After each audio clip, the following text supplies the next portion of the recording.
یہ ہمارے ملک کا المیہ اس سے زیادہ کیا ہو سکتا ہے کہ سپریم کورٹ کے ججز خود جو ہے وہ اپنا عدم تحفظ محسوس کرتے ہوئے وہ شکایت کناں ہیں.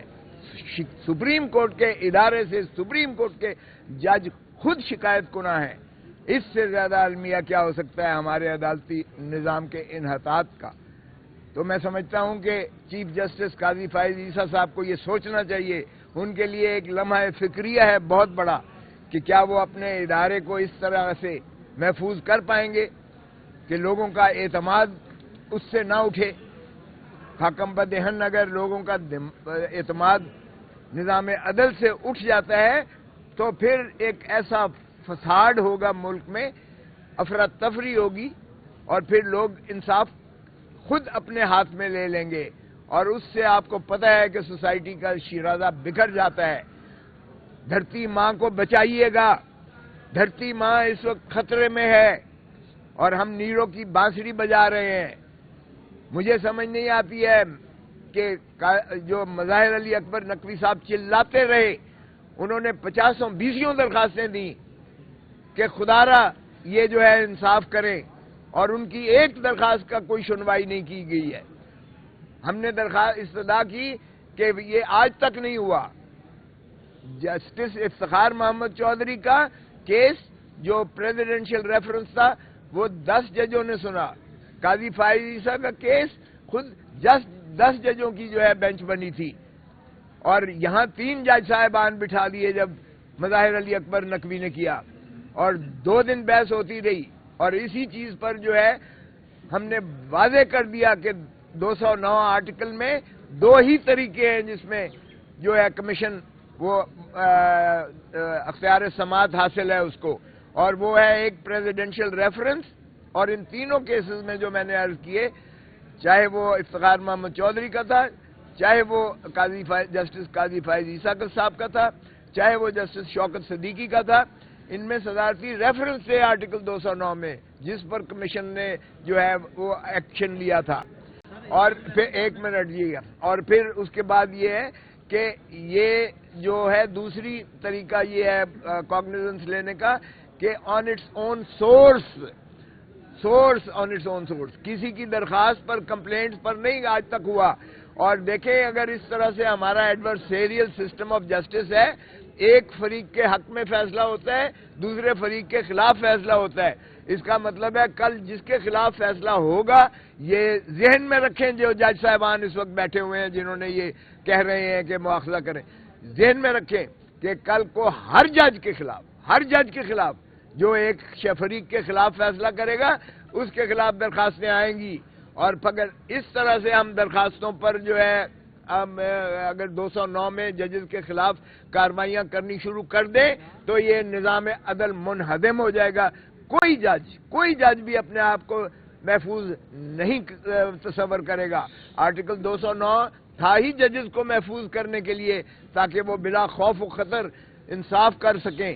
اگر اس طرح سے مظاہر علی اکبر نقوی نے جس طرح سے مجبور محض ہو کر استعفیٰ دیا ہے تو یہ لمحہ فکریہ سب کے لیے ہے.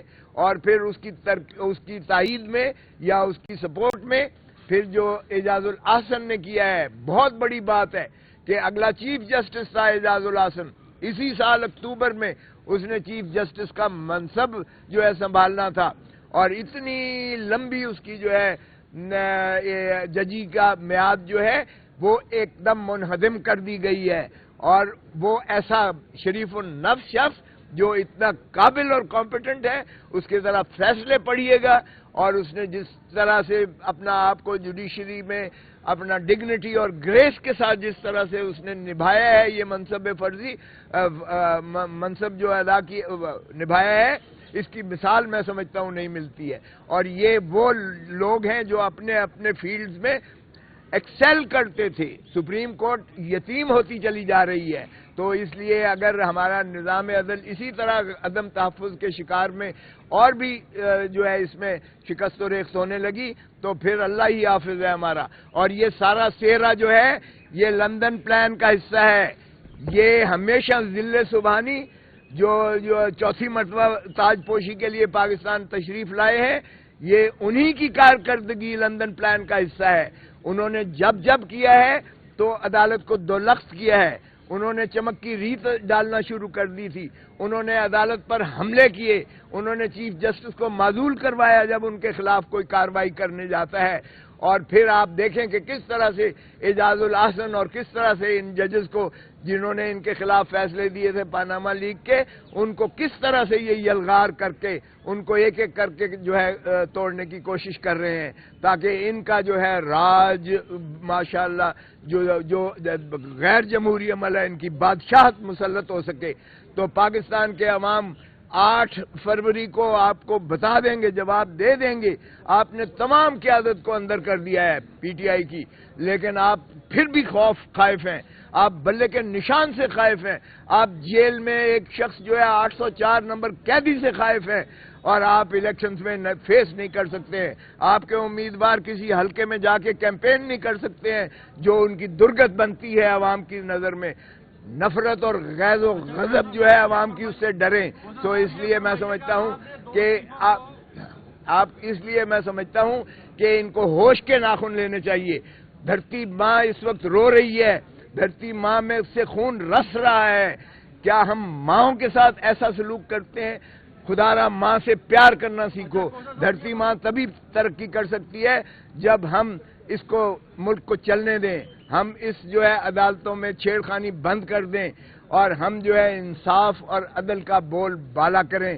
تبھی لوگوں کو انصاف ملے گا تو لوگ سکون میں آئیں گے، اور پھر ہم خوشحال معاشرہ بنائیں گے. اور جمہور کو حق دیں. جب تک جمہور کو ان کا حق رائے دہی اور ان کو الیکشنز میں فری اینڈ فیئر اور لیول پلینگ فیلڈ نہیں ملے گی، تب تک جو ہے جمہور یعنی عوام کے حقوق کو اگر سلب کر کے ڈاکہ مارتے رہیں گے تو یہ ملک جو ہے خاکم بدہن اس طرح نہیں چل پائے گا. سو خدا را جمہور کو حق دیں، لوگوں کو الیکشن لڑنے دیں. ابھی آپ کو تو جو ہے جلسے کرنے کی اجازت ہے، لیکن پی ٹی آئی جلسہ تو کیا کہیں کارنر میٹنگ بھی نہیں کر سکتی ہے. اٹھا لیا جاتا ہے، گھر توڑ دیے جاتے ہیں، مسمار کر دیے جاتے ہیں، ڈیرے مسمار کر دیے جاتے ہیں، بزنس کو منہدم کر دیا جاتا ہے، ان کے بچیاں عورتوں کو اٹھا لیا جاتا ہے. یہ پاکستان کی تاریخ میں اس طرح کی پری پول ریگنگ کبھی سنی بھی نہیں تھی، اور دنیا میں کبھی شاید نہ آپ نے دیکھی ہو. جو اس وقت 25 کروڑ عوام کو جو ہے خوف میں مبتلا کر کے محبوس کر دیا گیا ہے.